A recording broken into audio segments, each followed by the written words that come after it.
Welcome, everyone. I'm Laura DeFranco, the CEO of Brave Healer Productions, where we have a mission to wake the world up to what's possible, one brave word at a time. And here today to help me with that mission are some of the amazing authors of a new book that we have coming out. This one is called On Purpose Woman, the complete holistic guide for spiritual entrepreneurs.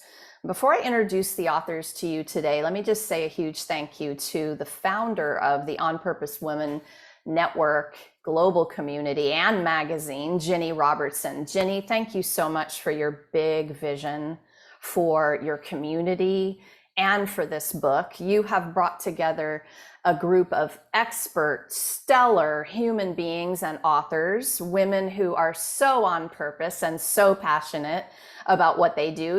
You guys are going to meet 4 of them today. But I have just been so honored and grateful to be in your world and for all of the things you've done for me to help me be seen in bigger ways. I thank you. I know the ladies join me in that thanks.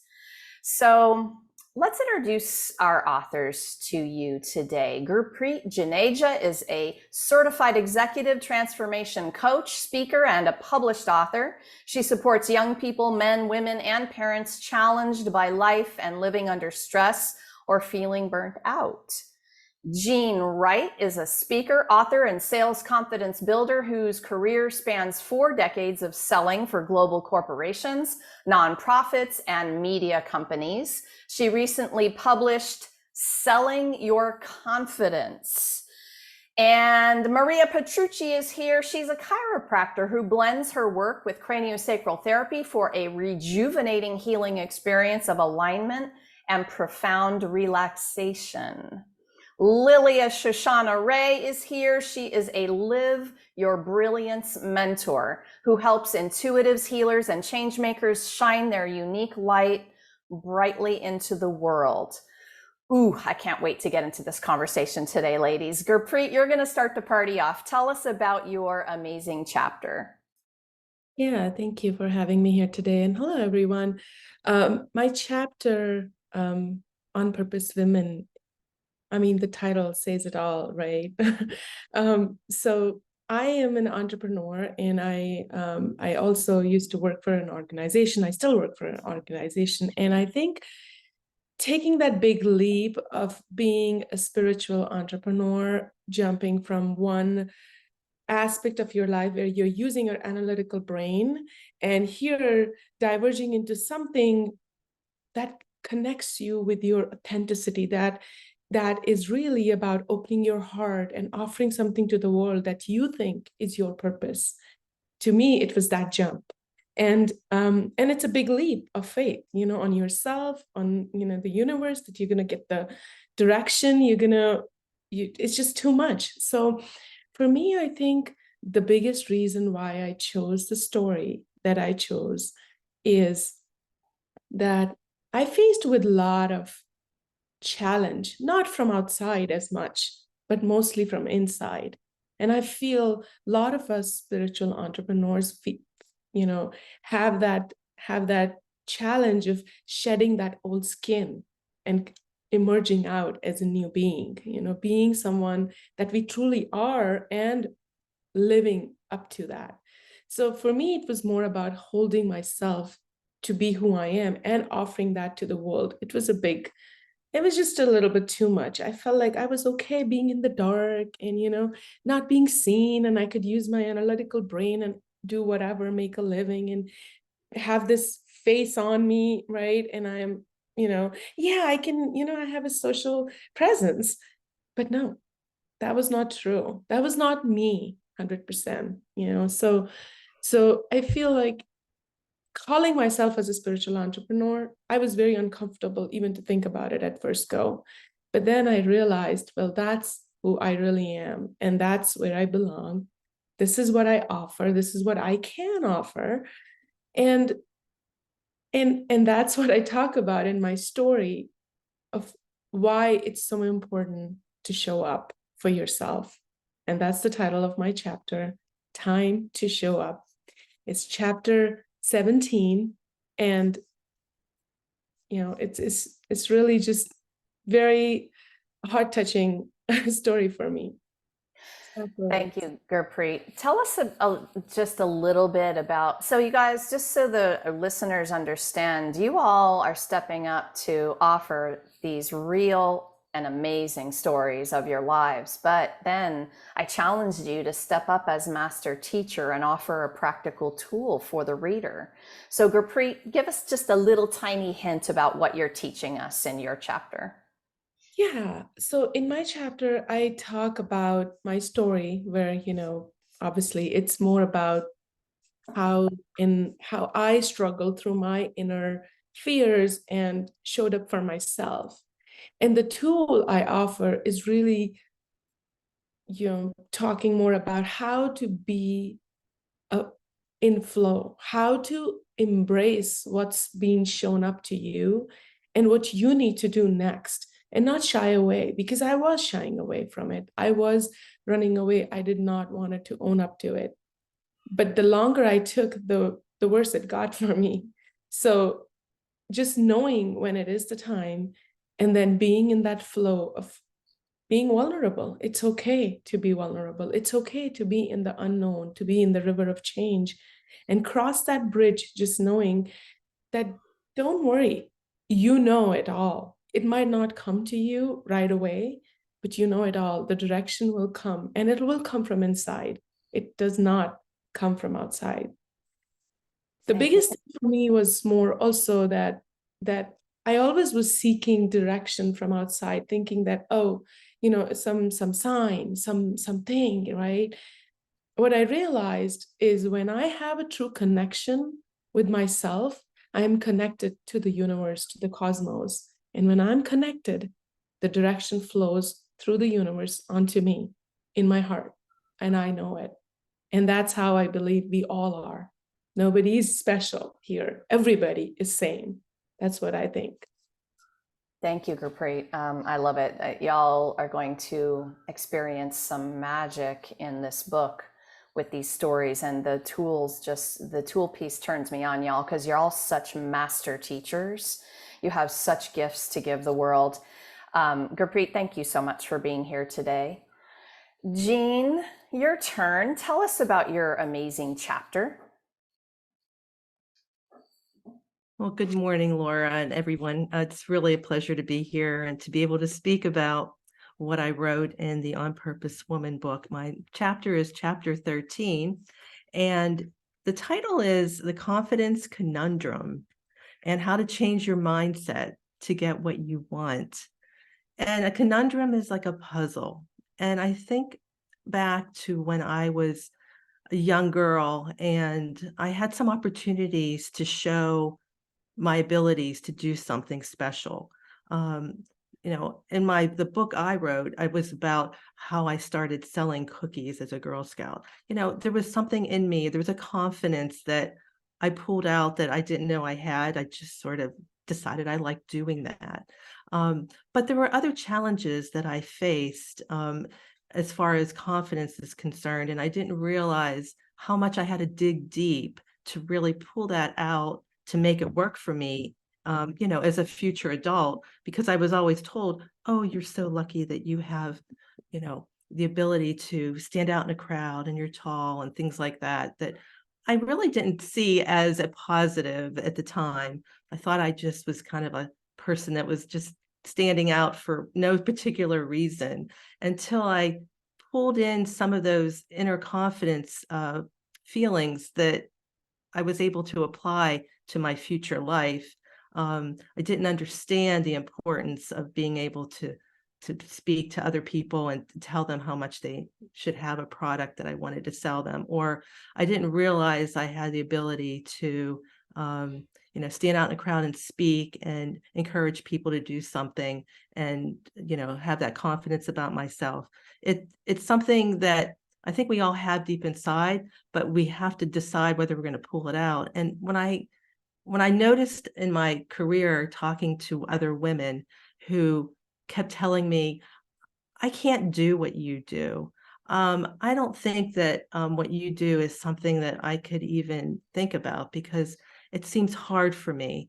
And whatever it was I was doing, I didn't feel it was anything special. I just felt that I I used the confidence I had in myself to pull myself up and help myself go further in whatever career choice I made, personal life, health challenges. I kind of decided that, I have a way that I can harness that and use it and feel good. So people, I guess whenever someone tells you that, you should feel good about yourself. That's confidence. It's great. Thank you for noticing that. But I want women to understand they can have it too. And they just need to step out of their self-limiting beliefs, or not being positive and not surrounding themselves with positive people or positive thoughts. Have a little compassion for yourself and know that you can do something, and don't let other people tell you that you can't. So, that's what got me to thinking about how maybe I could help other women pull those confidence, that inner confidence that we all do have it. It's just finding a way to apply it to your life and feel good about yourself and know that yes, you can do that. So I agree with you. It's doable for everybody, whether you feel like it's doable or not. But and just adding, it's a healing journey in many cases, wherever you are on your healing journey in terms of feeling that confidence is just where you are. And you can get over here, and sometimes you need the right help, like with Jean. So Jean, thank you. Thanks for the topic, and thanks for being here today. Of course. Thank you. Lilia, tell us about your amazing chapter. Oh, thank you, Laura. It's so good to be here today. My chapter is chapter 18. See yourself as angels see you. Succeed in your soul's purpose. So in my chapter, I tell the story of how angels came to my life. I was in my mid-40s, mid-career as a lawyer for the state legislature. Quite a surprise, but they came into my life to help heal my heart. I was very heartbroken, feeling unlovable, and they also helped redirect me on my spiritual path in the direction of becoming a spiritual entrepreneur. I had no idea of doing that beforehand. So in healing my heart, part of what they taught me was that I'm lovable and that I am love itself. So when we can see ourselves as the angels see us as that love that we are at our essence, then we can do all sorts of things. We can tap into our unique gifts. We can see how to overcome challenges in our life. We can see how to clear blocks and grow and evolve, all the good things that we want to do, particularly as spiritual entrepreneurs. So the whole concept of seeing ourselves as angels sees us allows us to really tap in to our essential nature and then live from that place. And I also have, as I've worked with it over the years, and I'm continuing to have to be aware when I'm not seeing myself that way and choose to do something about it. And so that's why having a tool like I have in my chapter about tapping into and seeing from the angel's perspective is helpful. And I use it, whether it's in my work to see what I am to do next in my work, or to deal with what's coming up in life. Because sometimes, we get upset and, listen to the news. It can really put us down into a dark place because there's a lot of stuff that we would like change in the world. I'm sure other people feel that way too. And I have found that by redirecting my focus from what feels dark and heavy to what is real, and our light and love is real, and it's important for us to know it and to embody it, and the angels are here to help us do that. So I never had a chance to ask you this question. When you look back and you look at the moment where you've told this story before in a couple of places where like that angel arrived on your shoulder and was having a little discussion with you, but have you ever thought about, you know how sometimes people say you got to hit rock bottom for that thing to come through to you, but before you're going to have the big event? Were you at a rock bottom, or was it not that kind of situation for you? Have you ever thought about that? I was. I had a horrible divorce, and then another relationship that ended. I was heartbroken from that, trying to heal from that. I thought I met my soulmate, and then he left me for a best friend. So I couldn't be more broken from a love perspective and feel any more unlovable. I was just desperate. I was walking around. I could hardly work.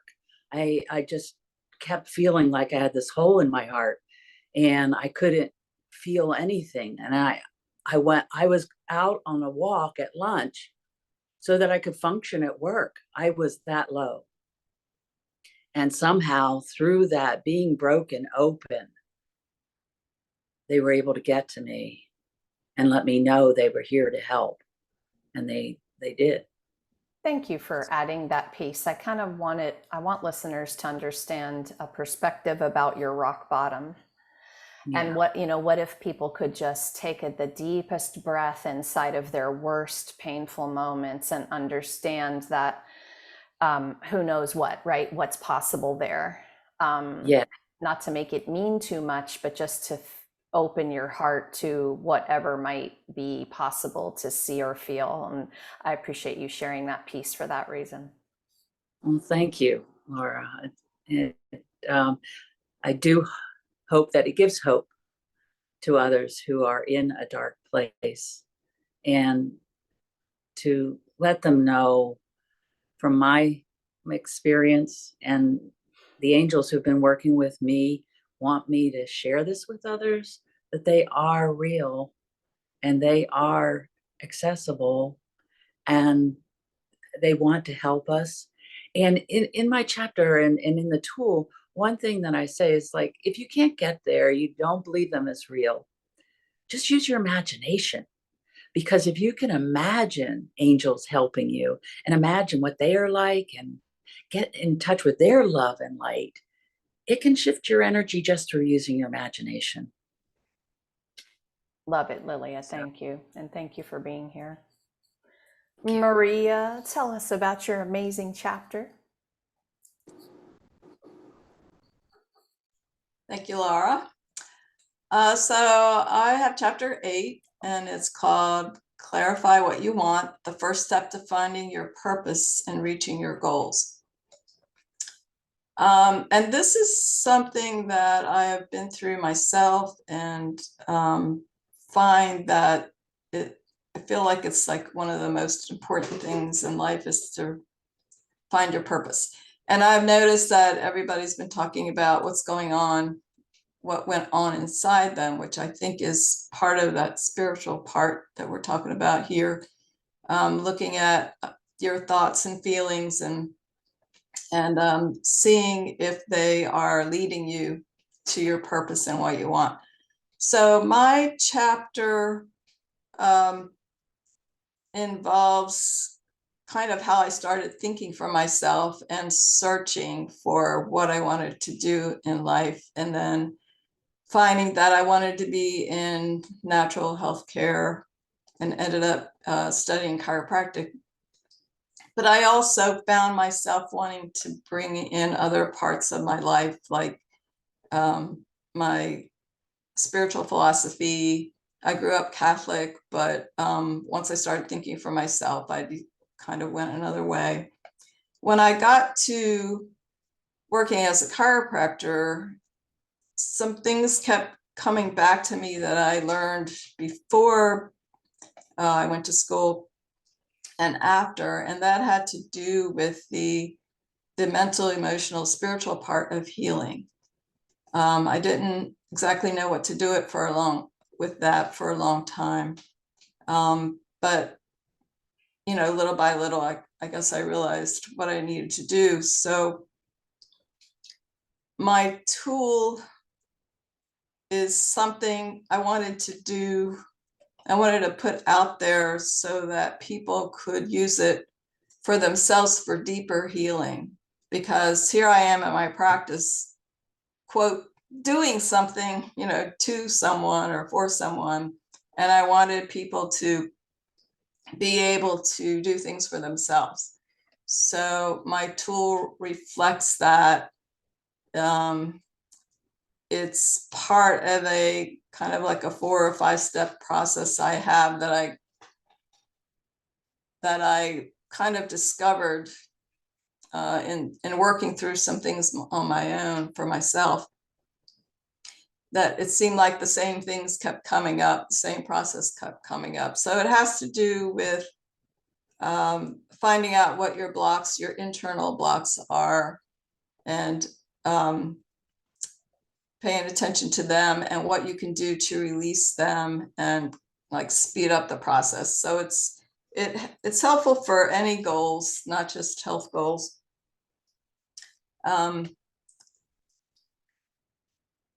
So I put it all together in a like I said, a 4 to 5 step process. But in the book, I talk about the first step, which is clarifying, because I think when you're not clear on what it is you're headed toward, you get stuck and you take longer to move toward it, to actually accomplish your goals. I appreciate your step one quite a bit. And you and I have walked similar paths as practitioners in terms of becoming more holistic practitioners, and that Yes. being the drive for our on purposeness. Yes. But I wanted to say to everyone that, you know, in the beginning, when the clarity isn't there, you don't even know what you want. You haven't even had a chance to ask yourself that question because you've been living a life based on what everyone else told you should want to be happy. Then there's a problem, right? And I think that's where Maria goes directly with her step in that chapter, is to help you start there. You have to start somewhere. Yep. Anything else you want to say about that, Maria? That's like a huge part of it. And the next step is being aware. And I think some of us have talked about that already anyway. Yeah. Watching what's going on inside yourself. Yeah. Yes, of course. Foundational. Maria, thank you. Thanks for being here today. You're welcome. Thank you. So a huge thank you to all 4 of you. Thanks for saying yes to the project, but also for stepping up to the challenge I gave you to offer that vulnerable story so we could get to know you better. You all did that brilliantly. And then for our readers, these expert authors are stepping up in the chapter as the master teachers they are, and they're dropping a practical nugget, a tool that you can practice right there from the book. And it's my favorite part of what we do is we give you these toolkits. These books are like, oh, if I had just had that book when I started my entrepreneurial journey, right? Like, because y'all are dropping golden nuggets of, here's the word, awareness. Y'all have said awareness, right? Everything is about awareness. And if you have awareness, you have choice, you have the ability to create your life. This is not small potato stuff. And so thank you to all of you for doing that so well. So Jean, what does it mean to you to be an on-purpose woman? I think an on-purpose woman is someone, for me, who I've decided I know what I want, and I'm going to work toward achieving these various goals I set for myself to get to that point. I'm purposely wanting to be successful. I'm purposely wanting to be confident about stepping out into another realm that I haven't tried before, which is writing a book or writing a chapter, and kind of setting that goal for myself and working toward it in a way that pulls my confidence out, the way I talk about it. It's for me, doing that myself so that I can model that type of behavior to other women. Yes, fantastic way to kick that question off. Thank you. All right, Lilia, what's your version? What does it mean to you to be an on-purpose woman? Well, I feel that we all have a sense of purpose. And when we tap into that, like, why are we here? Why did we come into this lifetime? That we feel fulfilled. Our life feels multifaceted in very positive ways. We usually have a huge impact on people around us, even if it's just, you feel like, for me right now, purpose to spread this message from the angels that we are light and love at our essence. And as I spread that message, then I am owning it for myself. I'm lifting my vibration. I'm helping others lift their vibration. But I feel like that's possible with whatever we identify as our purpose, our calling, what moves us, what energizes us. It can't help but lift our vibration, and then that helps those around us in whatever way. And it can be with, being a nurse, being a cashier, being a waiter or waitress, with whatever else, when it's from a place, a sense of purpose, of serving, of using our natural gifts, it just, I think, has a greater impact. All right, Maria, what would you add? And I might even tweak this for Maria and Gurpreet and say, Maria, to be in an on-purpose business has meant what to you? Keep going when the going gets rough. That's a good one. Yeah, what about that? What about that? I've had times when I'm like, should I be doing something else? This is not quite going the way I want it to go. Maybe I could do this, maybe I could do that. And what I've discovered along the way is that my purpose has always been around healing in some form or another, and mostly as a person in business for herself. And it's when I would ever think about doing anything else, I'm like, I just can't imagine doing anything else. And the interesting thing for me too is that being in business for myself as a healer it's very personal. It's like it's hard to separate the person from me, who I am, from what I do. So it's like, like I said, I have to keep going.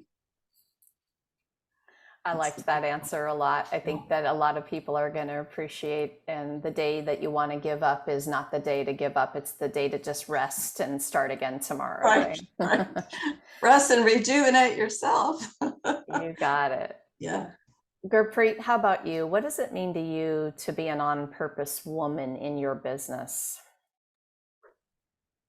So to me, being an on-purpose woman is more like, I believe that, we all are here with our unique gifts to give something to this world, to make it a better place in some way with our unique signature. And giving is really receiving, because when you give, you're receiving an opportunity to meet your purpose. So for me, when I look at serving my purpose, it's two hands. It's not only am I offering something to the other person, helping them in some way, but I'm also receiving it in my way, where I am meeting my purpose. And every single time I feel that whatever resonates with me, you know, when we feel fulfilled, when there is this sense of complete, there's this sense of being holistic, being whole in ourselves, that to me is meeting your purpose. And that feeling comes when you do certain things or you embrace certain things that resonate with you, and you feel, yes, you know, that's me, that I feel good about this, this is what I want to do, this is how I want to be. And as you start doing more and more of that, and you start realizing, you start seeing what sparks in you, what actually ignites that excitement in you to live another day, to wake up and be excited about the day. What is that thing that you look forward to? To me, that is your purpose. That is meeting your purpose, and that is success of that purpose also. Because, you know, with our analytical minds, we try to gauge, we try to measure our success by number of clients, by, you know, how much money I made. But in all reality, to me, the purpose isn't, at least the way I look at it, is about, when you meet your purpose, does it make you fulfilled? Does it make you whole? Does it make you feel you succeeded in some way? And that is a real measure of success. So yeah, that's what I would say for Awesome. I love listening to y'all answer these questions, and in your very unique ways of voices and answering. And that's what these books are about too. Our listeners have so many different stories, and your beautiful, unique voices, and the way that only you can express the idea. That's what is going to give them their aha moment, their golden nugget of awareness. They're going to hear it in exactly the way they needed to hear it from you all. And so I so appreciate the way that you are all doing that. Lilia, next question is for you first. So, and actually Gurpreet did a beautiful job of a segue to this next question. I want to go a little deeper on the idea of holistic. In this book, in all of our books here at Brave Healer Productions, we take a holistic approach on purpose. Once upon a time, I marketed myself as a holistic physical therapist. I wanted that word in front of what I did so that people would understand something, right? So when it comes to this entrepreneurial journey that we're on, this as spiritual entrepreneurs, talk to me more about why holistic. What does that mean to you? I think it means everything. I really have come to know that it's so important. I mean, usually when we're talking about holistic, we're talking about mind, body, spirit, that sort of thing. And I have discovered, as I've worked on myself, how dependent I am on my mind. And it's my go-to, it's my natural. I spent 30 years as a lawyer. So my analysis and my intellect and all that, that's my go-to. And I get stuck if that's where I stay. So I have to intentionally move down, connect my mental energy into my heart energy, and then my heart energy into my body energy, wherever I feel it. And I think each of us can have, our own way of making those connections. But those three centers have their own level of intelligence. And when they're aligned and working together, to me, that's holistic. And I also add in the connection, the alignment to spirit as well with that. That's my interpretation of holistic. Well, that was a beautiful way to kick that question off. Maria, what do you want to add to that? And is holistic meaning anything else to you? I was thinking about how I tried conscientiously or consciously to bring in the spiritual and mental aspects into my practice. And part of what I realized was that it's, I don't have to have some tool to use with a person, that just listening to people, getting to know people, being there for people. I mean, I take a lot of time with my patients, but and I know natural practitioners tend to do that more, and I guess what I'm trying to say, I'm thinking about how you can go see a practitioner and everything can be mechanical. Like they're doing, okay, check off, I'm doing this, I'm doing that, I'm telling the person this, see you later. And that goes across all professions, but actually being there with the person, getting to know them as a real person, to me is part of that being holistic. I really love that answer. I mean, I think you had me at I listen. Because sometimes even just that one piece, somebody will feel your connection. It's amazing. Gurpreet, what do you want to add to this? Why holistic? So in my holistic leadership practice, I feel we are not just here or just here. We are a being with multidimensional capabilities. And holistic to me, consists of almost 4 aspects. We talk about well-being, where it's physical and mental. We talk about intelligence, where it's emotional intelligence, knowing what are you feeling, how are you feeling, why are you feeling that way. And then the third aspect of that is self-discovery, finding who you really are, what you like, what you don't like. In my practice, I've seen so many people, so we are so disconnected. I was at that place too. We're so disconnected with ourselves. We don't know what we like.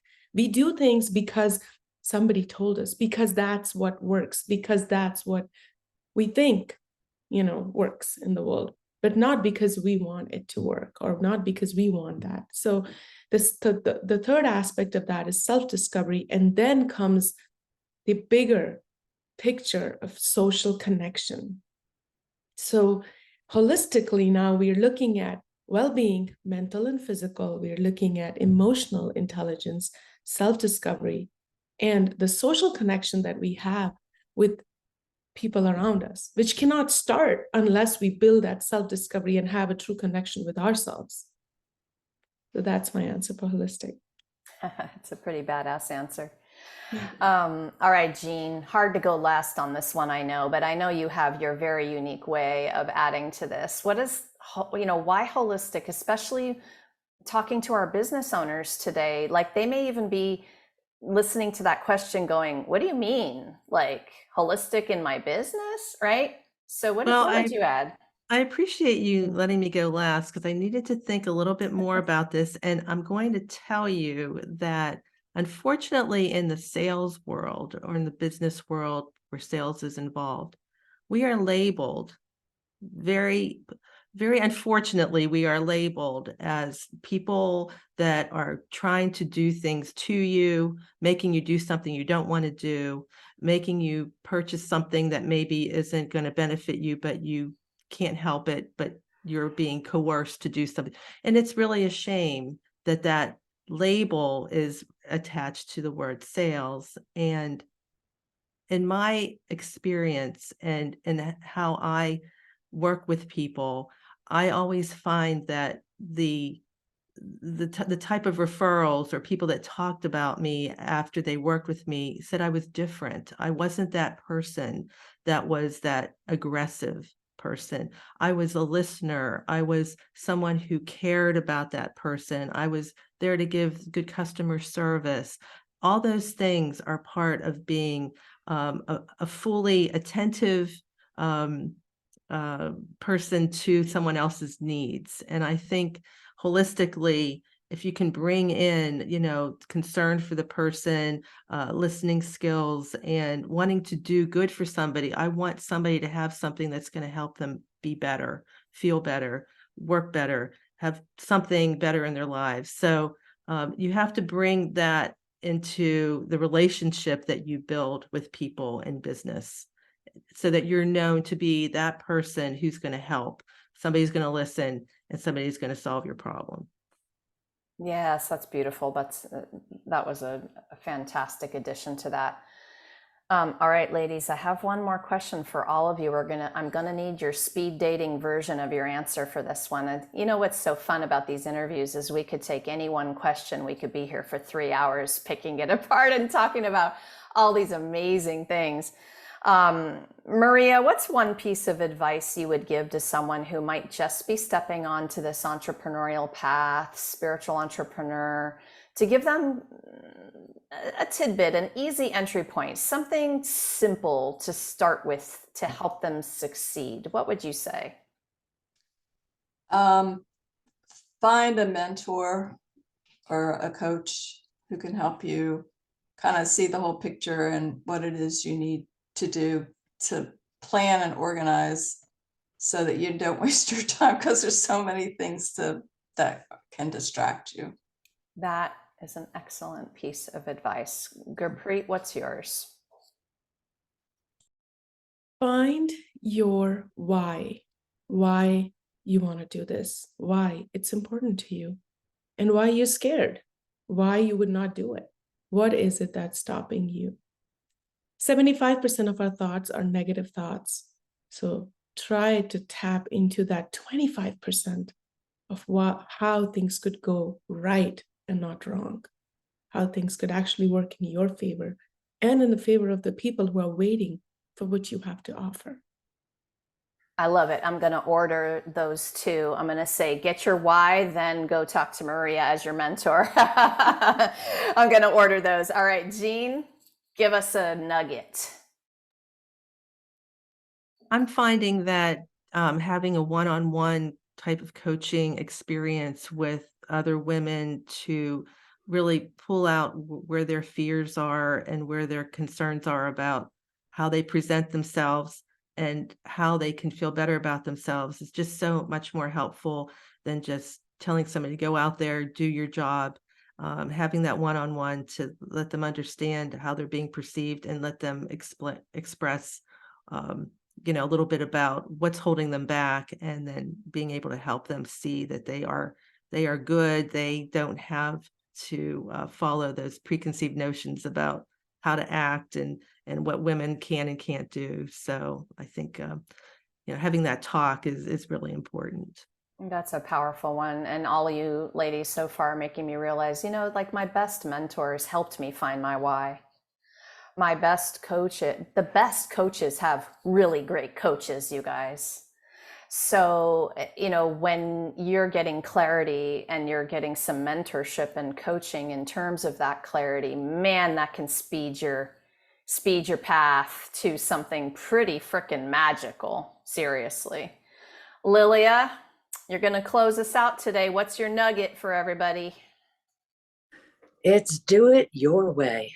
Get in touch with that uniqueness and do it that way. You can learn from others, but don't try to copy them. Don't feel like they have the best answers. Listen to your mentors and your coaches. Yes, and do that. That's so important. And be sure it's someone who will respect you doing it in your unique way. Yes, I love it. I love do it your way as a finishing touch to this.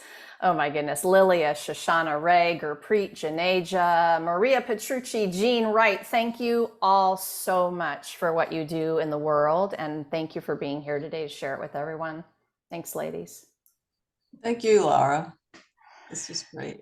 So to the listeners, you are invited to our book launch party. Come and meet all of the On Purpose Woman authors. That's going to be Friday, August 11th at 11 a.m. Eastern. I've got some info down below. And I know something that these women said today probably made you curious, maybe gave you the goosebumps, you're resonating, or maybe you need some support. These books are way more than a book. These are communities, generous experts who are there for you to answer the question or give you the support or carry on the conversation that we started today. So drop down into the notes because I have everybody hooked up with their websites, their links there for you. Go explore the awesomeness that is going on in their worlds. They're there for you. They're waiting for you to reach out. And if you happen to be listening to this interview anytime after that August 11th date, well, that just means you need to hop over to Amazon and grab your copy of this beautiful book. Lastly, today, everyone, remember, your words change the world when you're brave enough to share them. It is time to be brave. See you next time, everyone.